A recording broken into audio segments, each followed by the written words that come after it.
Thanks everybody for tuning in today. What we want to do is we want to run through Apptivo CRM and we're going to talk about how to specifically configure it just for cold calling. So as far as the content for today's session, we're going to keep it pretty short and sweet, and we just want to cover a couple different topics. So we'll start off, let's just run through, we'll talk about apps where cold calling might be relevant for you. There's one specific app which is really the key one, but there's a few applications where calling in general is relevant, so we'll talk a little bit about that, where calling can be done inside of Apptivo. And then we'll go through kind of from the management perspective of when you're setting up, well, Apptivo, but also just the process and everything behind it. What are 5 kind of general guidelines you should be looking at when building out this process and getting your employees set up to do cold calling? And then what we'll do is we'll kind of step into the end user perspective. I'll go log into the application and we'll go run through just the calling process. So I've got kind of a flow that I'll show you, which is part of the guidelines, is setting up your flow. And we'll just go quickly run through that and show you how to do the kind of the right moves and clicks through to get everything working. And then the last item is we'll just look at some of the configuration settings real fast. So I've got some of them already set up in this company that we'll see, and then I'll just hop in. I'll show you where as an administrator you could go and make some of these adjustments. All right, so let's go ahead and hop on in and see what's going on. So to start off, let's just talk about which apps are relevant for cold calling. So Apptivo, we've got this whole suite of applications, but it's built on top of these common collaboration features, one of which is the call log. So, I mean, cold calling in its nature, we're going to be probably logging these phone calls. Of course, every process is different. But really, there's a couple applications that hold a phone number, actual contact information, even if you're calling in relation to lots of things. So the key ones are customers, contacts, and leads. These are the applications that contain phone numbers. Although when you might be thinking, I'm working in sales, I've got opportunities, or I'm in support, I've got help desk tickets, and I place phone calls related to those too. So yes, that's definitely true. Basically, there's lots of other calling type scenarios that might use the call logs in Apptivo. But I mean, cold calling is specifically going after sales, which really means you're working in either the contacts or the leads application. Typically, when you mention cold calling, it's you're going into the leads application. We have a list of people that we've never spoken to before, and we're going to go give them phone calls, and we have a process for qualifying them, getting through the process, and then we turn them into the data in the other app. So I can go turn them into an opportunity. But that's all something beyond the conversation for today. We're just going to focus on how do I get a list of leads and how do I most effectively go about calling and qualifying these leads. So as far as the accessibility goes, we've got those 2 apps that we're looking at. The functions that we're going to cover today, they're mostly covered inside of the mobile application, although the processes are a little bit different since the mobile app doesn't have the same kind of lists that we can go and produce. You will, however, be able to place phone calls against a list that you formed on the web. You can capture that phone call, take notes, do all these follow-ups. You can still execute the process. It's simply just not going to be as efficient, which is really what this session is all about. So let's kind of talk about the guidelines and what settings are involved and everything like that to get you running. So we can kind of break this down into 5 categories. One is the segmentation of the leads. This is the forming of your list, saying that this cold calling is for a specific campaign or it's for a specific segment of my customers. Maybe I've got some certain material or recent case study. The idea is that you're not just looking at a list of every lead and going about calling them, which, I mean, that's valid in some scenarios, but the better you can target them, the better one cold calling initiative can be, because then you're just firing through the list of very similar people, repeating the same scripts, everything like that runs much smoother. The next part is once you have a list of these leads, bringing the right information forward. So making sure that the user doesn't have to go click around to, if I need to know the person's name, job title, and phone number to actually place that call, that information needs to be instantly visible within the list so I don't have to go looking. And very similar to that is reducing the clutter. So make sure the right information's there and then just doing whatever you can to get rid of everything else. Limiting the options that people have to perform, that they have to look at, so that way you just come in, bang, bang, bang, hammer through the calls and get it done as easily as possible. The next one, this is really like not even all in the system, although you need to configure the system to match, but just thinking about exactly what you want to do on cold calling. Yes, there might be many more scenarios and complexities when you're going through the actual sales process, but in the initial touch points, you want to set up something where there's not too much thinking involved in, okay, well, I spoke to them and they're kind of interested, but kind of not, so I should create an event tomorrow. We want to reduce all that and just make it simple. So I'll show you a flow chart on the next slide that we have here, just a very simple process that will push them through the process. Either we establish contact and we move on to the next step. We establish contact, but we didn't quite get there, so there's a clear process of how to get to the next step. Or we didn't establish contact and how do they get back into the queue. So we'll just run through that real fast. And the other one, this is really, I mean, it's for both management and the end usage, but I'm going to be very heavy on this, where when you're going through and performing these processes, going and working with multiple tabs and just getting very familiar with a couple basic pages inside of Apptivo will make everything much faster. So this is that flow that we were talking about, which I realize that some of my text is white here. It'll actually say yes on each one of these. But the idea is that this is a simple process that you can define. I mean, this is fairly generic. You could probably apply this to almost everything. The only thing that's really unique to the sales process is the length of it, because cold calling in an organization, a qualification could be nothing more than actually getting them to pick up the phone. It could be that you have to set a meeting with them. It could be that, in this case, I've just indicated you've established contact with the correct person. So every sales organization is going to have a different conversion point for their cold calls. But the idea is that we're basically going to have some clear criteria of, if I've met this condition at the end of the call, I'm going to convert that lead and move on to the next step. Otherwise, it's going to go back into the calling process. So I'm going to make sure that I get the follow-up for next time. So the idea is that every time we perform a call, we will log the call immediately. Additionally, we will add a note if we are having a conversation, we pick up information.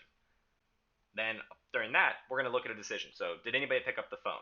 If not, we can update the lead status to contacted. This part some people will do a little differently.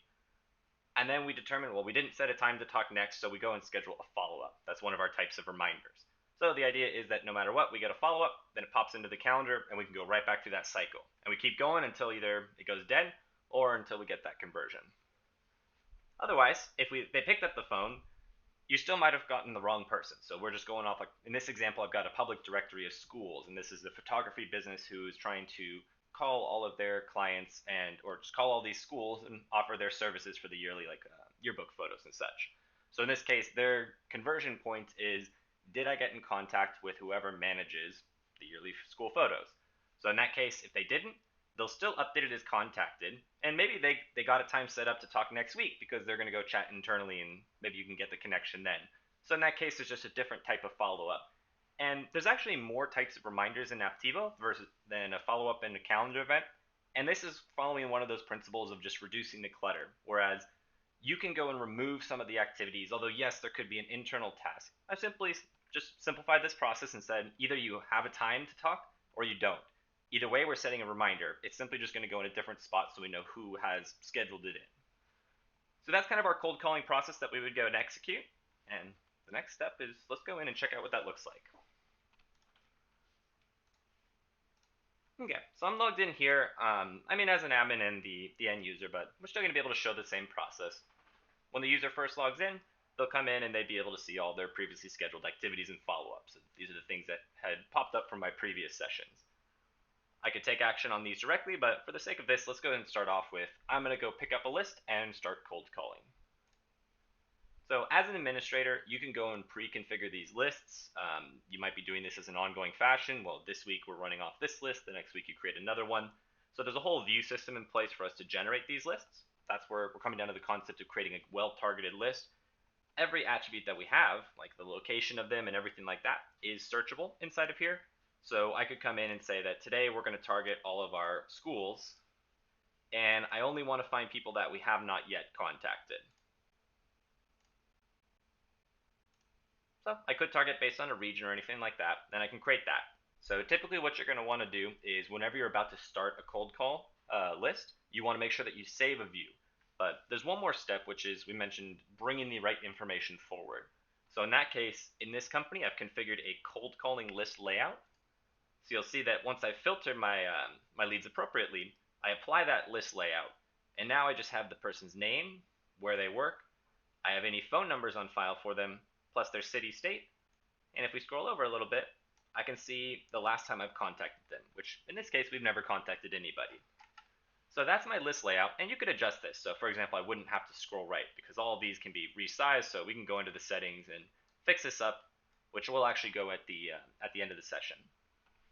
So I've got my list, and this is where, as an administrator, sometimes you'll run an organization where you create the list and then share them outward with everybody, or where the individual users will create their list. That's something that will change based on your sales organization. Then let's just say that this is my uncontacted schools. Okay, so I can choose to share it with others, but I've created my list, and now I've got my list right over here whenever I want to come back to it. So I've got very little over here except my predefined lists. Now I'm ready to start going through and calling. The idea is that there's a side panel and a detailed view for each one of these leads. For somebody I've never contacted before, I will never need to go to the detailed view because there's no history with them. I can get all the information that I need to perform that first cold call without leaving this page. So you just click anywhere in the row right here and it pops out the side panel. You have every field, so all the information. If I've imported from a spreadsheet, it would just pop up right here. So I can see their city, state, the information I have so far. And then you have these quick little actions on top. And this is what's going to facilitate efficient cold calling. Because what we can do is, right here, we've got their phone number. We pick up the phone and we dial it, which, by the way, there actually is like a Ring Central integration, or if you use the mobile app, that would put a button right here to initiate the phone call. So we place the phone call, and then as we're on the call, what we want to do is we want to make sure that we capture any sort of notes about that. So we click on this log call button up right here, and it's going to capture our call log. So the recommendation here is you want to keep the call log notes as simple as possible. Cold call, picked up, didn't pick up, went well. Very, very short and sweet. We don't want the bulk of our effort here. The important thing is we're documenting that we did place a phone call and when it was placed for our historical tracking. Also, a lot of companies are going to run metrics around how many calls that you've placed. So the important thing is ensuring that it is logged. Yes, there is lots of detail here. This is completely up to your discretion as a manager of how much time do I want my team to be spending logging data versus placing more phone calls. So let's just say in this case, I called them, but they didn't pick up. Common scenario. So if we refer back to that process that we were looking at before, I performed the call, I just logged it. Did anybody pick up? No. So I need to update my lead status and then set a follow-up. I can do all this without leaving the page right here. So my lead status, now that I've attempted to, you'll see I've created a nice simple set of stages. So I just hit contacted. And then if I got any more information, I would save it there. But of course they didn't pick up, so I don't know anything else. And then we can set our reminders right here. So we have two reminder types, a follow-up and an event enabled. And then what we see is in the scenario where I don't have an actual time, I'm going to use the follow-up. But if I had set a time with them, they picked up the phone, I would have used the event. So I just click on follow-up. You'll see it's a simple form. It just has a note. So as far as when you would follow up, this would be up to you. But I can set up a follow-up for tomorrow and say, retry cold call. Short little note for what I want to see tomorrow on my calendar. Additionally, you could go and select a reminder time if you want a pop-up alert whenever that follow-up is going to be due. So I can create that, and then I'm done. The idea is I've completed that one call cycle, I've recorded my activity. So moving on to the next one, I just click on Colleen right here, same exact cycle. So I can go over and over, and let's say that this time I do a cold call.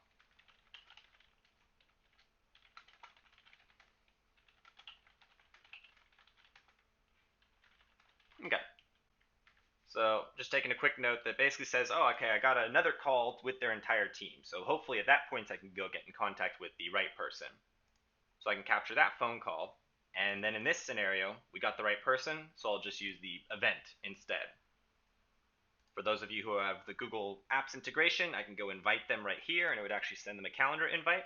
Otherwise, I can just take it for internal purposes and just say, meeting with Colleen, whatever sort of notes I want. It's a pretty standard calendar event here. And then I can go set the start time. So let's just say it was next Monday at 1:30. Okay, so once again, I've scheduled my reminder, which means now I can move on to my next phone call. So you can basically just cycle through this list repeatedly. But then there's a couple other scenarios that you might run into. So one is you're looking through a list, and maybe this list wasn't all uncontacted people, because as we start contacting, like these values are going to update because we're capturing phone calls and such about them. So the idea is that this last contacted would tell you, do you maybe have some previous history with this lead?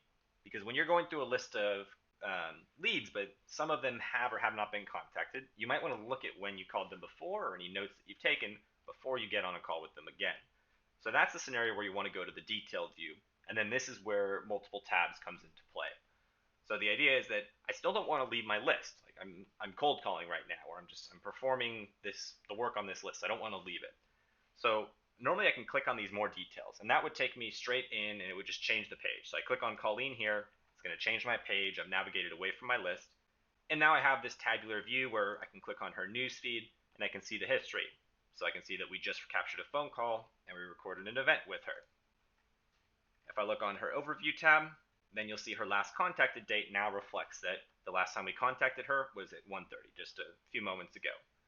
So that's the way that the system will stay up to date, and I can get all that information from here.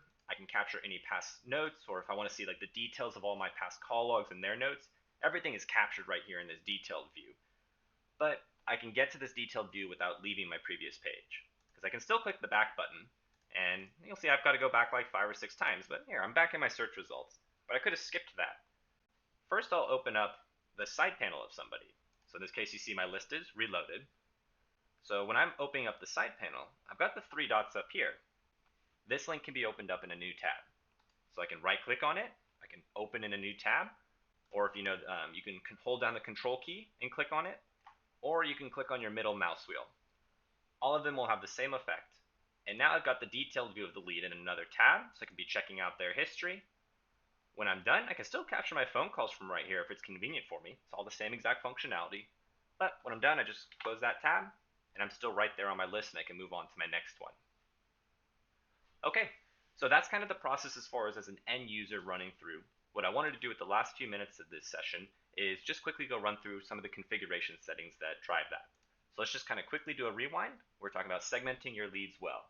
That's the custom view system.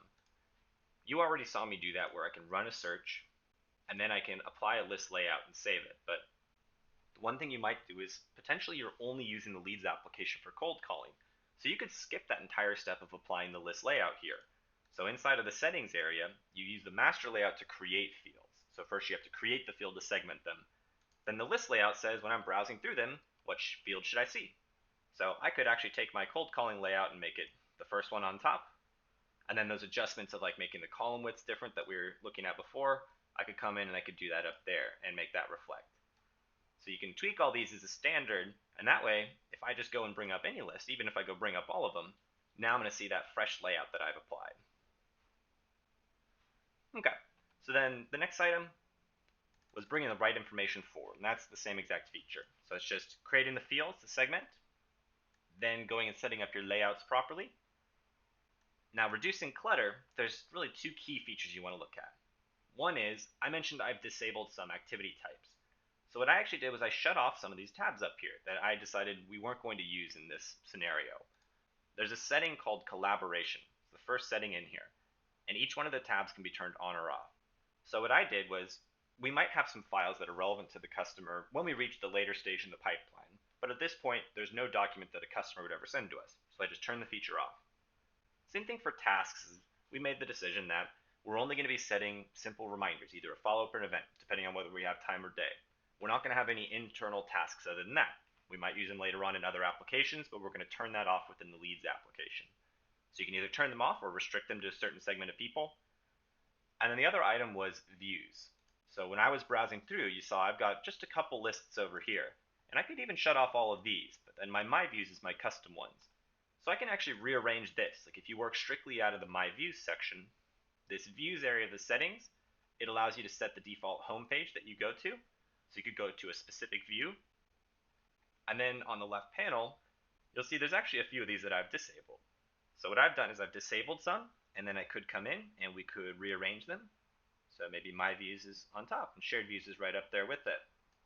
And then we could shut off some other ones that we might not want to use. So I could turn off the by queue if we're not working off of assignment of leads. And that will just change the navigation and remove some other stuff from the screen.